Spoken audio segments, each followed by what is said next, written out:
Avant les dunes du désert marocain, il y a la jungle urbaine et les redoutables casse-vitesses bruxellois. Direction le cinquantenaire, c'est ici traditionnellement que les équipages belges se donnent rendez-vous. Bonjour, je m'appelle Loïc Renkens et je viens de Tille-Château. Salut, moi c'est Thomas Landrin et je viens de Ligny. Qu'est-ce que tu fais ici? Nous sommes au pré-départ du 4L Trophy. Donc c'est un départ qui est organisé pour les équipages belges pour partir ensuite au départ officiel qui se déroule à Biarritz dans 2 jours. Juste à côté des deux Carolos, voici, tiens, un autre équipage ennuyé. Mathieu, et je viens d'Anguin. Tom Pichrist, tu viens de Mons. Le 4L Trophy, c'est d'abord un rallye réservé aux étudiants.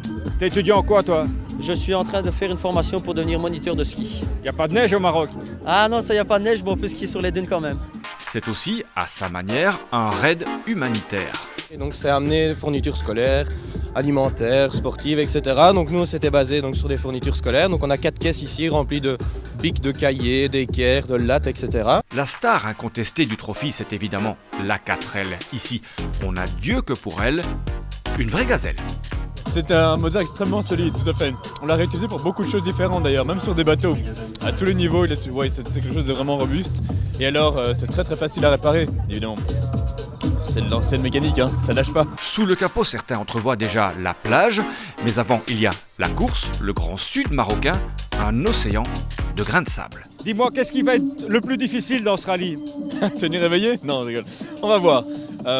Ça a l'air terriblement humain, ça va être fabuleux, je pense. Donc, je ne sais pas si vraiment, on parle pas de difficulté, on ne pense pas à ça en partant.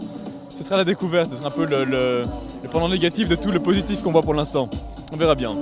Le côté technique évidemment, mais bon, on est bien surveillé, on a des coups de pouce à droite à gauche, on est plus ou moins préparé, ça devrait tenir le coup. Un an de préparation, voire davantage, le trophy, c'est aussi une épreuve d'endurance. C'est un budget de combien? Grosso modo, ici j'ai pas les chiffres exacts, mais on a eu entre autour de 7000 avec la voiture.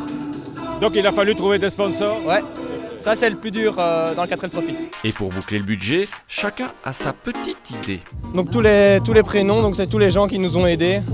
Donc en fait on avait organisé une récolte de dons sous forme de pièces rouges en fait. Donc on récoltait donc les pièces rouges que les gens accumulaient chez eux en général et n'utilisaient pas. Et on proposait justement aux gens du coup de chaque participation obtenait son prénom sur la 4L et nous accompagnait donc dans le désert marocain. Le 4L Trophy officiel démarre aujourd'hui. C'est une aventure qui dure en tout 2 semaines et demie, sans compter le retour après en Belgique, qui dure environ 3 jours, avec le trajet en ferry compris. Vous revenez au printemps? C'est ça, on reviendra avec le soleil.